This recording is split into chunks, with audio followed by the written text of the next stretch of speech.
इस लेक्चर के अंदर हम लोग फर्स्ट ईयर मैथमेटिक्स की न्यू बुक के चैप्टर नंबर 3 की एक्सरसाइज 3.2 के क्वेश्चन नंबर 2 को कंप्लीट करेंगे। स्टूडेंट, क्वेश्चन नंबर 2 में हमें क्या दिया गया है? इफ ए वेक्टर, एक वेक्टर दिया गया है एंड देन फाइंड, और बेसिकली इसके जो पार्ट्स हैं उसमें कुछ स्टेटमेंट या कुछ टर्म्स दी गई हैं, उनको मालूम करना है। जैसे कि आप देख सकते हैं क्वेश्चन नंबर 2 में टोटल कितने पार्ट्स हैं? 4 पार्ट्स दिए गए हैं। इन चारों पार्ट का सॉल्यूशन इसी लेक्चर में करवा दिया जाएगा। मेन आप देखेंगे आपको ए एक वेक्टर दिया गया है, उसके अलावा -2a आपको एक टर्म मालूम करनी है। तो भाई ए वेक्टर को 2 से मल्टीप्लाई कर देंगे। इसी तरीके से देखिए ये सिंबल किसको प्रेजेंट कर रहा है? ये सिंबल आपको मैंने बताया था मैग्नीट्यूड को प्रेजेंट कर रहा होता है। तो सिंपल मैग्नीट्यूड निकाल कर उसको 3 से मल्टीप्लाई कर देंगे ए वेक्टर का जो आपको मेन दिया हुआ है। इसी तरीके से डिफरेंट टर्म्स दी गई हैं, उनको जो रिक्वायर्ड टर्म दी गई है उनको मालूम करना है। कोई इतनी मुश्किल चीज नहीं है, इजी है। पेपर पॉइंट व्यू से कहूं तो बेटा ये सिर्फ आपको एमसीक्यूज की हद तक ही मिल सकता है, और दूसरा वेक्टर के कॉन्सेप्ट को समझने के लिए प्रैक्टिस के लिए क्वेश्चन काफी हैं, तो उनके तक ही इनकी प्रैक्टिस कीजिएगा। तो चलिए इनके सोल्यूशन की तरफ चलते हैं।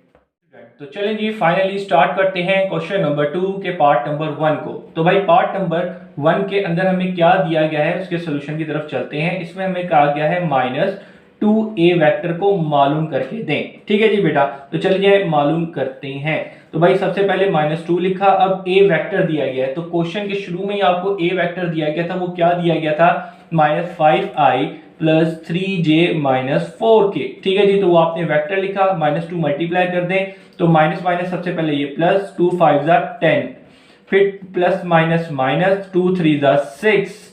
ठीक है जी, माइनस माइनस प्लस 2 4 जा 8। सिंपल। तो भाई आपको -2a मालूम करने के लिए कहा गया था, आपने मालूम कर लिया, आपको बहुत बहुत मुबारक हो। चलिए इसके पार्ट नंबर 2 पे चलते हैं। तो भाई पार्ट नंबर 2 में जरा देखें क्या कहा गया है। पार्ट नंबर 2 में हमें कहा गया है 3 का a मैग्नीट्यूड। ठीक है जी, ये एक टर्म मालूम करनी है। चले जी, लिख ली है। तो भाई सोल्यूशन लिखा, सोल्यूशन लिखने के बाद आपको कहा गया है 3a मैग्नीट्यूड मालूम करें। तो भाई सबसे पहले आप a मैग्नीट्यूड मालूम करेंगे। ठीक है जी बेटा, सबसे पहले ये वाली बात आपको पता होनी चाहिए। देखें मैग्नीट्यूड है, अब a वेक्टर मिसाल के तौर पे आपको दिया है, उसका मैग्नीट्यूड मालूम करने का सिंबल ये होता है, और फार्मूला क्या होता है कि i के साथ, j के साथ और k के साथ जो लिखे उनके स्क्वायर करने हैं, सम करके होल पे स्क्वायर रूट ले लेंगे। तो जो एक स्केलर वैल्यू, ये जो मैग्नीट्यूड जो वैल्यू निकल के आएगी वो एक मैग्नीट्यूड होगा, वही इसको वो फार्मूला बेसिक। ठीक है, तो इस फार्मूले को यूज करते हुए देखिएगा इस टर्म को हम कैसे मालूम करते हैं। तो सबसे पहले a, ठीक है ना, a वेक्टर आपको क्या दिया गया है मेन क्वेश्चन के अंदर? -5i प्लस 3j और -4k। ठीक है जी, तो आपको मैग्नीट्यूड मालूम करना है। मैग्नीट्यूड मालूम करने का मैंने सबसे आसान तरीका क्या बताया है? i के साथ क्या लिखा है? -5 उसका स्क्वायर, j के साथ क्या लिखा है? 3 उसका स्क्वायर, एंड k के साथ क्या लिखा है? -4 उसका स्क्वायर। अब इसको सोल्व कर ले जरा। चले जी यहाँ करते हैं। तो भाई सबसे पहले होल पे आपको पता है स्क्वायर रूट लगा होता है। 5 का स्क्वायर किया 25, माइनस हो जाएगा खत्म।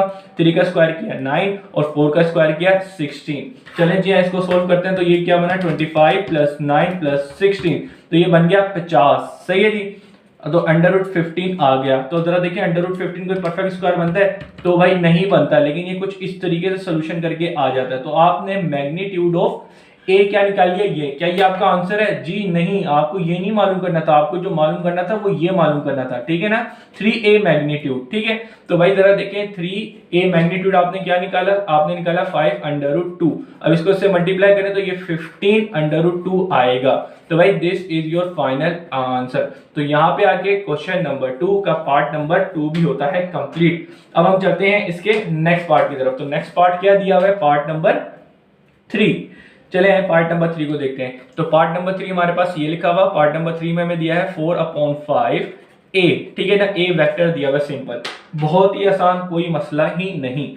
सोल्यूशन लिखा, सोल्यूशन लिखने के बाद आपको रिक्वायर्ड बेसिकली है 4/5 को मल्टीप्लाई करना है a वेक्टर से, ये रिक्वायर्ड करना है। तो भाई 4/5 a वेक्टर दिया है, सोल्यूशन करते हैं। तो 4/5 मल्टीप्लाई बाय a वेक्टर, तो a आपको मेन क्या दिया हुआ है? -5i plus 3j -4k। ठीक है, इसको इससे मल्टीप्लाई कर दें। ठीक है जी, तो सबसे पहले 4 इसको मल्टीप्लाई करेंगे तो 4 5 जा 20। ठीक है जी बेटा, तो चलें जी कर ही देते हैं। 4 5 जा 20 और डोमिनेटर में 5i आ गया, ये माइनस का हो गया।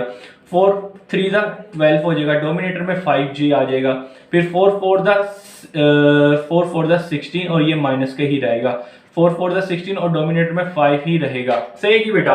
अब जरा देखें कोई चीज कैंसिल आउट हो रही है, ये सिर्फ ये कैंसिल आउट हो रही है और कुछ कैंसिल आउट नहीं हो रहा।